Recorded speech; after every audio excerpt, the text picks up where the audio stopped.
Boris Spassky, the 10th world champion, has recently died. As a tribute to his legacy, I will analyze his game against Bobby Fischer in their world championship match in 1972. Spassky won 2 games in that match. This one is the most exciting and also very instructive when it comes to 2 key moments of calculation. I will stop at those key moments and ask you to guess the moves of Spassky. That will be a great calculation training, and I will also talk about some thought process patterns behind finding those moves. Are you ready, folks, to look at this game? The game kicks off as Najdorf Sicilian, Bobby Fischer's favorite defense with black. This is Najdorf with a6 and bishop g5. Spassky is going for the sharpest bishop g5 line against the Najdorf. Chaos ensues in those lines. It will be a very sharp middle game. Well, Spassky needed to win this game. Not a surprise.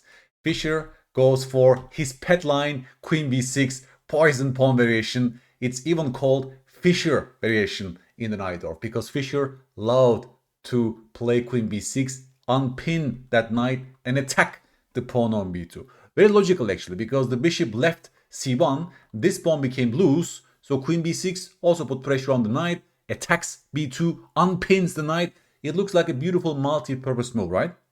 Also, you see, white needs a couple of tempi to play queen d2 and castle long. You're also sort of messing up with their plans on the queen side. The drawback is black is wasting time in the opening. White is much better developed in this position. Black has several sleeping pieces on their barracks. And now Fischer moves the queen out in his position. Moreover, after queen d2, inviting Fischer to take that pawn after queen takes b2, this is called poison pawn variation. The pawn is captured on b2. The question is, can the black queen safely return, or can black justify this loss of time for a single pawn on the queen side? So queen takes b2.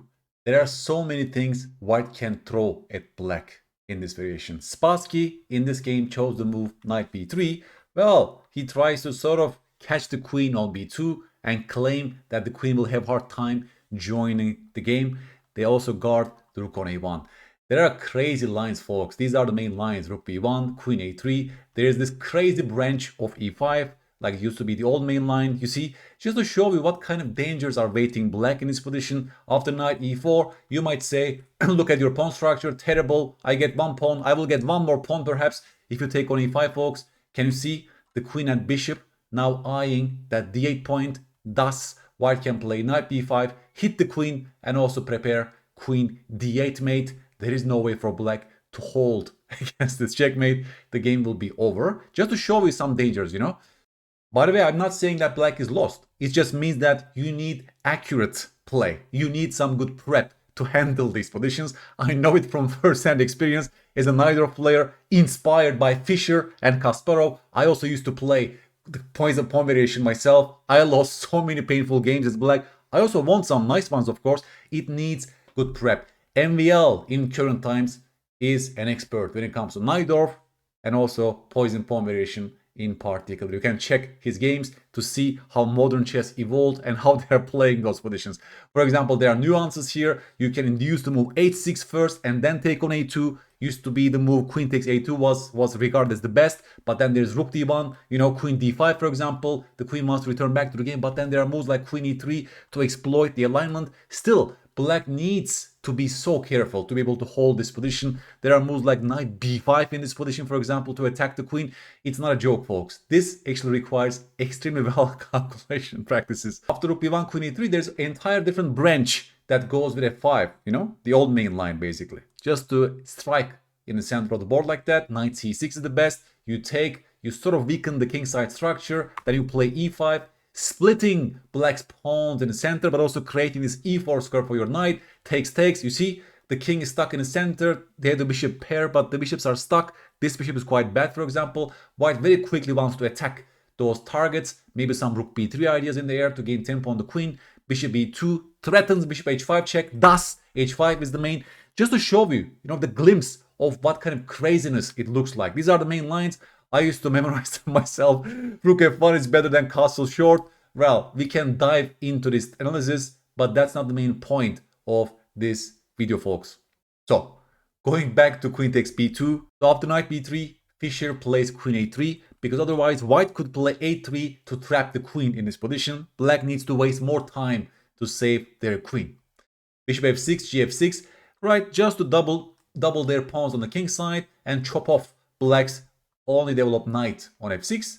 Also, bishop a2s are sometimes gaining strength in those structures. Sometimes bishop h5 ideas are there, sometimes takes, and then bishop h5 also preparing to castle short. Spassky's claim is it's much better developed as white.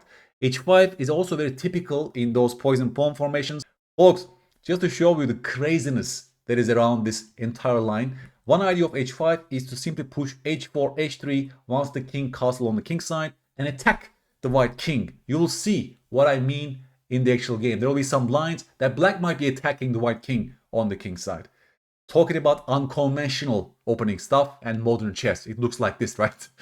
Okay, h5, castle short, knight c6. King h1 was chosen by Boris Spassky. He's avoiding all kind of checks on this diagonal. Bishop d7. If you ask Engine, it gives rough equality, by the way, folks. And these moves were played also in that time. And here, according to the legend, Spassky took 20 minutes and found this next move over the board. And the move is crazy looking knight b1, folks. Some authors gave this move double exclam. I think it's exaggerated because that's not like a winning move. With best play, black is a good game. But surprising value of the move, actually. Psychological value of the move could be intense because Fischer most probably never seen this move in his life. This knight b1 retreat looks ridiculous at first sight. While you're playing this move, the point becomes sort of clear once you look at some ideas in the position. Well, the queen needs to choose a square. Already, you see, right? The queen is sort of running short of squares in this position, folks. Queen a4 might be hit later on with moves like knight c3 again, right? Even queen a4 is not the safest option for the queen. Another point of knight b1, folks, is to be able to play c4 at some point to have increased control in the center of the board as well. So queen b4 was chosen. What if he enters in with queen b2 in this position? I believe the thought was a4, folks. a4 really stops queen a3, returns, and now knight c3 followed by rook b1 is one of those ideas that simply trap the queen. Even on b2, you see, folks, the queen is having a hard time enjoying the game again. So that's why Fischer chose the move queen b4. He's offering a queen trade, of course, but Spassky doesn't accept it. Why? Because we are down a pawn and your king is less safe, of course.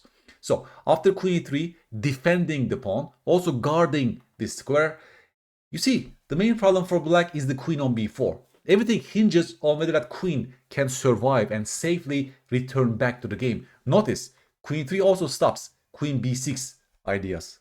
Like Spassky's game plan becomes, I will either trap your queen or force a big concession before we can consolidate in this position. Okay? So, Fischer, probably affected by Spassky's move knight b1, makes a mistake. He plays the move d5, folks. The best move is most likely knight e7 here. Knight e7 prepares d5 or f5 ideas in this position, folks.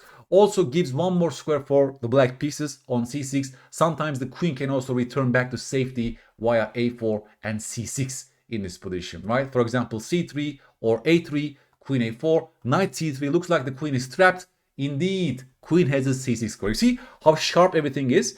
Knight e7 must be calculated by heart by Fischer, so that his queen doesn't get trapped after a couple of tempo moves like this. Yeah, only move queen a4, and after this, only move queen c6. Otherwise, your queen is trapped. So that's what I mean by poison pawn being one of the sharpest lines in the Najdorf Sicilian, folks. So Fischer didn't find the multi-purpose move knight e7. He plays the move d5, immediately giving access to his queen back on e7. The problem is it's allowing e takes d5, and the king is still stuck in the center of the board, right? And Spassky gets the pawn back. Knight e7 is the only move for black, and this was the main thought of Fischer behind this pawn sacrifice, right? Now the claim is that if you take my pawn, then I will recapture. That's a very solid structure for black. The king is not suffering on this diagonal. You can't really check me on that diagonal. Also, my pawn structure is improved. My pawns are still controlling those central squares. And look at your knight on b1, look at your rook on a1, right? Black is actually in the game in this position. So after knight e7, Spassky doesn't play d takes e6, but plays a very strong move c4. This was one of the points behind the move knight b1. Now the c pawn is free to roll to c4, and he's cementing the control of the pawn on d5, while also taking away some squares from the black pieces. For example, bishop b5 and so on is not allowed. Also, in some moments, the pawn can roll to c5 once the queen is chased away to some unfortunate squares and keep attacking the queen. We'll see the function of the pawn on c4 later on, folks. Okay, so c4, white gains the advantage. Not a big deal, but white is better. Knight f5, this was the second point of this move. Now they're attacking the queen on e3. Spassky plays queen d3, folks. Very safe move. Knight check shadow. You see, it's a very safe distance between the queen and the knight. The knight cannot harass the queen on d3, while the queen still supports the pawn on d5, still stops moves like queen c3 at some point, still supports moves like knight c3. Very safe and useful square for the queen. That's the only move, in fact, that gives white an advantage in this position. And now Fischer goes wrong in this position. He plays the move h4, and that's the first moment that you must stop the video. Okay, key moment. Please stop the video. Ask yourself, what is the intention behind the opponent's last move? Why did Fischer play the move h4? What is the most important question in chess, folks? Whenever the opponent makes a move, you must ask yourself, what would they play if I don't make a move right now? So you must ask yourself this question. It looks like a ridiculous move. I mean, you have other issues to solve in your position. You're just making a pawn move again. What's your intention? Good tactical vision is required here, folks. You're already a great player if you saw black's intention of knight g3 check. Please, after h4, suddenly knight g3 check becomes an option. What is the point? Well, you must take that knight, otherwise you lose the exchange. After takes, the rook is attacking your king. They open the h-file. King g1 is the only move. And suddenly, this bishop is appearing on c5, checking your king. After takes, queen replaces the bishop. And now the game is over because there's a pawn on g3. So there is no rook f2. The game is totally over. Please visualize it, folks. You're facing an enormous threat. This is the first step of playing good chess and good calculations. After h4, you're facing an enormous threat of knight g3. Please visualize. If white doesn't make a move right now, please visualize. Knight g3, takes, king g1, bishop c5 check, knight c5, queen c5, bam, game over. You must resign. So, you must do something against this threat. You see, once we gain this crucial information, candidate moves becomes easier to generate. Okay? What do you think Spassky played in this position, folks? I want you to find that multi-purpose move that not only stops black's threat, but also improves your position and maybe create a small threat in the position. You're a great player, folks, if you found the move bishop g4. This is the first star move of the game, a multi-purpose move, bishop g4. Look at Spassky's mindset here. He's obviously seeing the threat, but also he's attacking that knight on f5. First, start with this. How can bishop g4 stop black's threat? What if they go knight g3 anyway? And now we see the point. After takes, we are not going to g1. We are not going to g1, folks. We are going to h3, bishop h3, and now you're interposing on the h-file. The rook becomes harmless. You won a piece for nothing in this position, and you're winning. Your king is safe. Okay? So we see the very first point of the move. It anticipates black's threat, it stops it, but the move also improves a bad bishop. The bishop was not doing much on e2, also hitting black's most active knight on f5. You see the mindset? You see how grandmasters, world champions, always try to find that multi-purpose move that does many things. Now there's a little threat on f5. I want to just chop your knight off, and I want to open up the e-file against your king. So Fischer needs to waste time again. Yeah, the knight has to retreat in this position. He goes knight d6. Drawback is the queen again, guys. Please notice the queen is running short of squares after knight d6. Knight d6 doesn't give so many squares for the black queen, in fact, and that's a basic drawback of that move. Of course, you're hitting the pawn on c4. I get that, but Spassky will easily pair this threat with knight d2.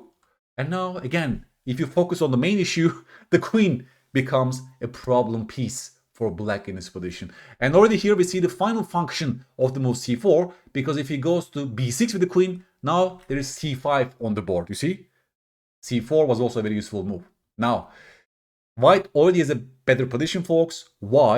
Because white got the pawn back. White is much better developed, better central control. The king is stuck in the center, right? So in terms of like king safety evaluations, piece activity evaluations, plus add that black's unfortunate queen on b4, you see white gains a big advantage in this position. So instead of knight d6, the best could be knight e7 in this position, folks.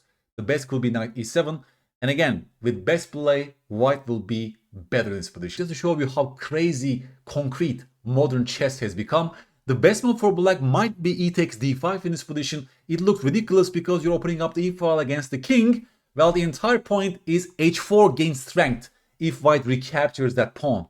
You might wonder why. I mean, can't they just still go bishop g4 and stop everything? Now we understand the point, right?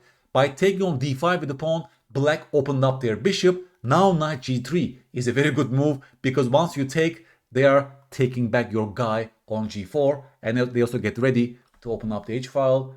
Black didn't lose a piece. They keep a good bishop. Yes, their king is more exposed, but there's only a single check in the position. The king is escaping via d7. It's a very safe piece. And black, in fact, is winning in this position.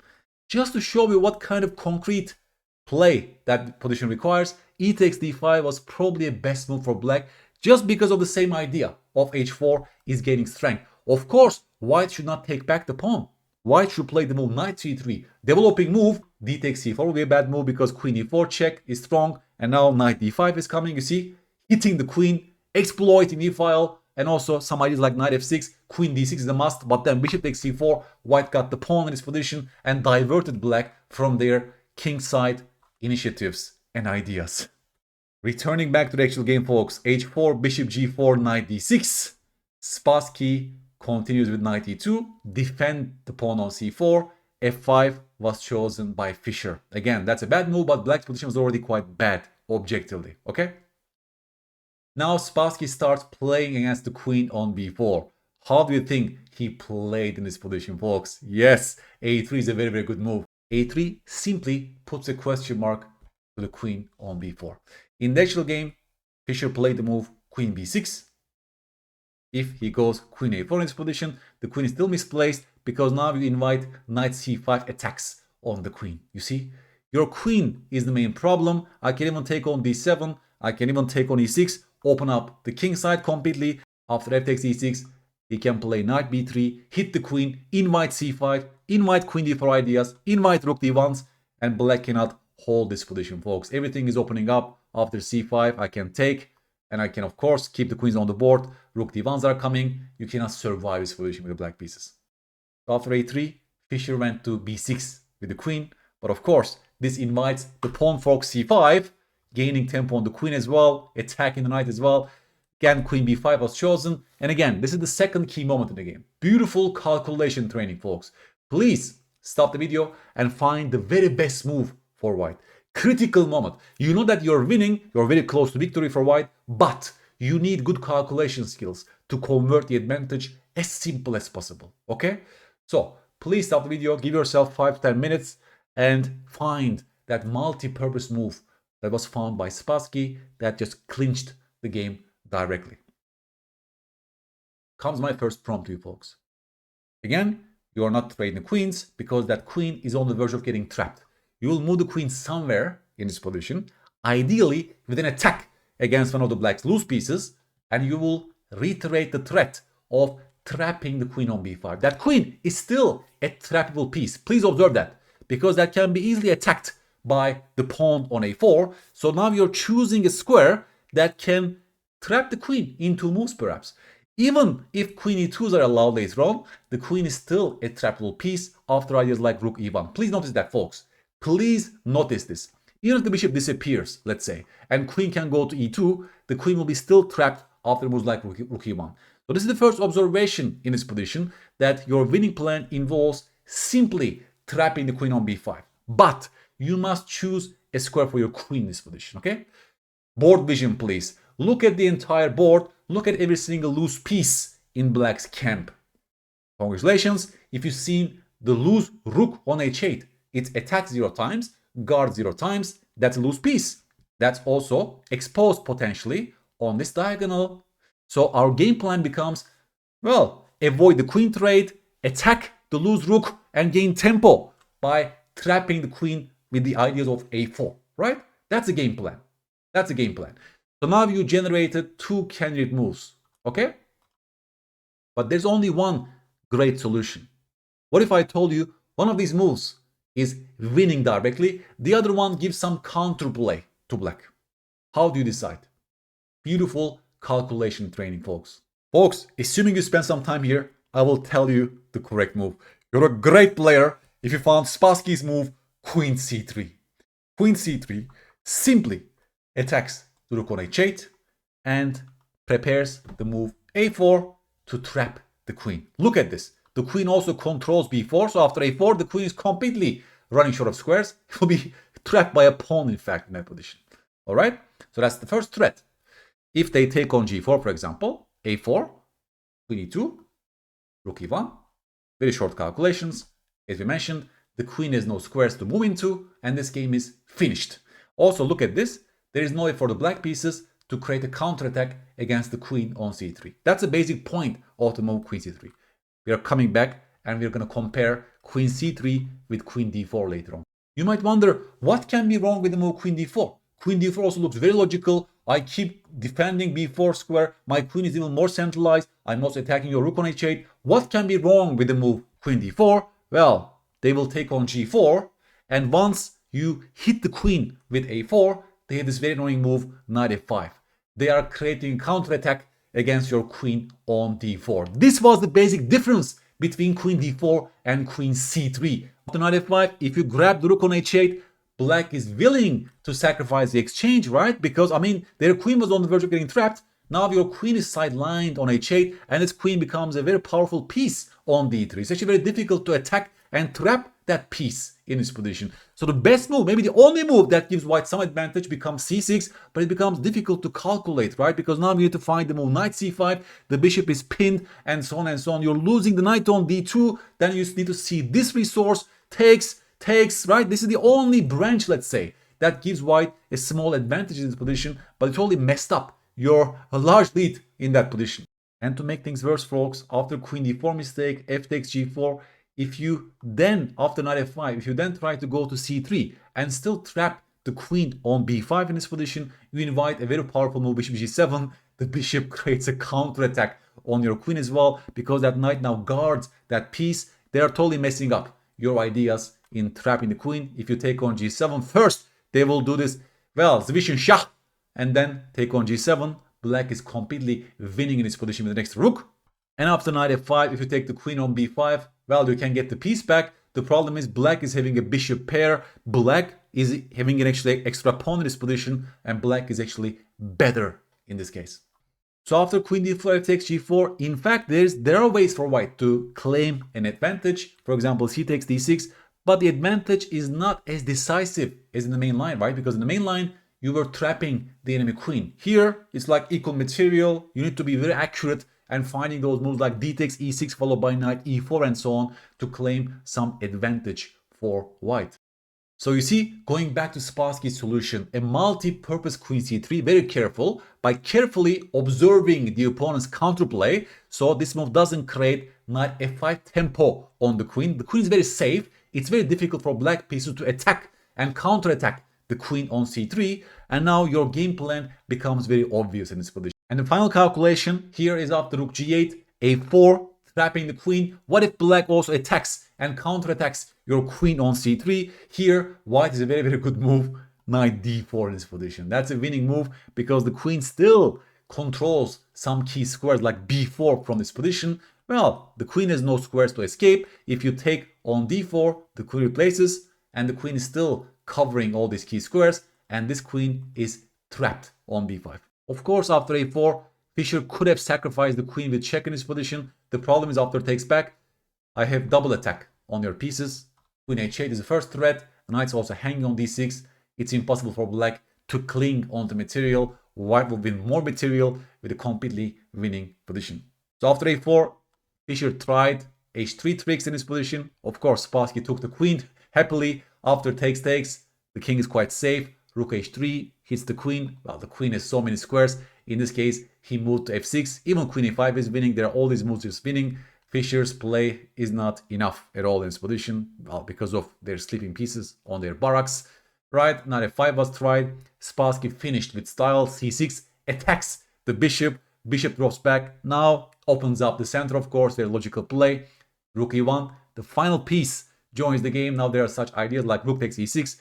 The king is quite safe on g2, folks, and the game will be ending very, very soon. Rook e6. Here, actually, Fischer resigned, folks, because after takes, the knight is hanging. That's also the second threat. You can't hold your position. King h1. The king is very safe, and now these things are coming, and the game is totally finished. For example, king f8. This, and now the pawns are simply promoting to a queen in this case. 3 important points about this game. The shocking value of knight d1. At that time, nobody knew that move. That was probably a prep. Although some says Spassky found this move over the board after 20 minutes of pondering. Amazingly sharp nature of these middle game positions. For example, knight e7 would be a great move for black. Preparing d5, giving this c6 cover for the queen and so on. And one little slip, and it's sort of becoming difficult to play for black. But maybe the most interesting part to me for this game is how important it is to always ask what the opponent wants to do and take actions accordingly. I know many beginners, intermediate players slip this phase. This is not automatized in their minds yet. Whenever the opponent makes a move, you must be asking whether there's a direct threat you are facing right now. Knight g3 followed by bishop c5. Suddenly, the king on h1 is not so safe. That's a crazy part as well, right? Just at first sight, it looks like the king is the safest king in the world. And the king is stuck on e8. The black king is so unsafe. Suddenly, after h4, your king is having issues. If you don't make a move after h4, knight g3 was the real threat. After takes, they open the h-file. King g1 is the only move, but then count bishop c5 check. You see, impossible for white to deal with that threat. You can't cover anymore. Rook f2, and the game is over.